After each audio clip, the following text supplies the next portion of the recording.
Charlotte Ka. Thank you. I was born in Pittsburgh in West Mifflin and raised from the time that I was 12 in a small little town called Cresses Terrace.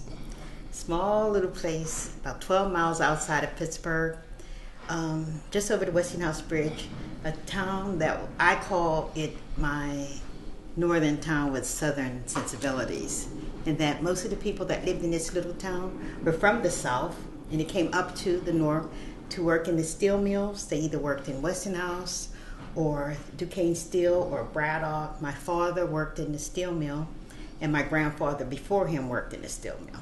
My grandfather built this big home with about 13 rooms. He had one child, but he built this big home. And when I was 12, I moved into this my grandfather's home, and we had a coal stove.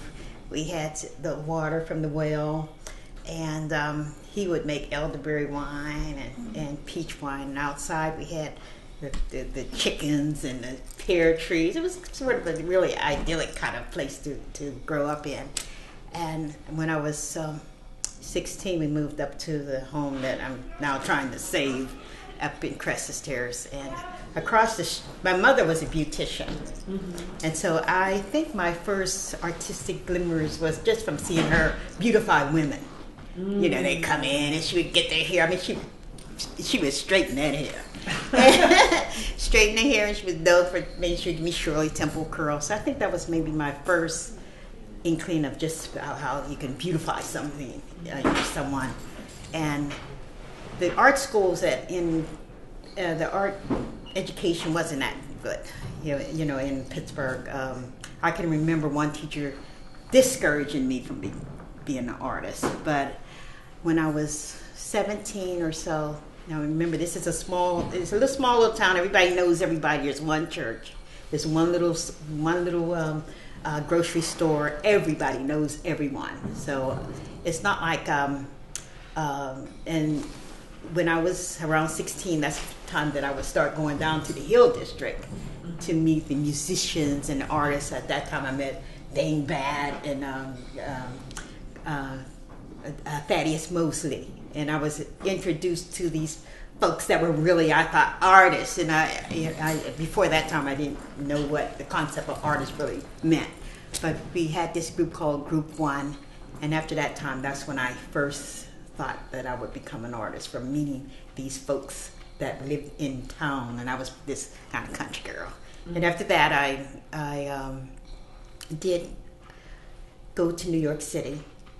I looked in the magazine, and it said school and free. It was Cooper Union for the Advancement of Science and Art. I took the test, got into Cooper, and stayed in New York for many a moon. And another great influence from being in New York was the NCA, National Conference of Artists, in which we go around and met people like Bing Davis and all these historians and hear all these magical things about Africa, and just becoming so engrossed in that side of the African American experience with the African experience, learning our heritage. It was very important, and it is to this day. And that, I think that's the reason I create now too, because I feel that it's a genetic transfer of all the energy. You see these wonderful African sculptures, and I just feel as if this energy is still in all of us, and we just have to just release it and let it flow. And that's why I'm just happy for this wonderful exhibition.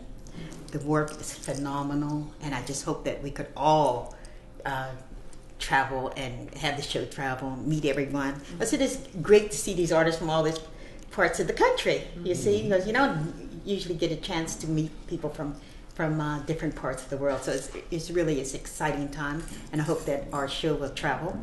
And I hope that, it's just a great thing and I'm very happy to be in this show. And thank you.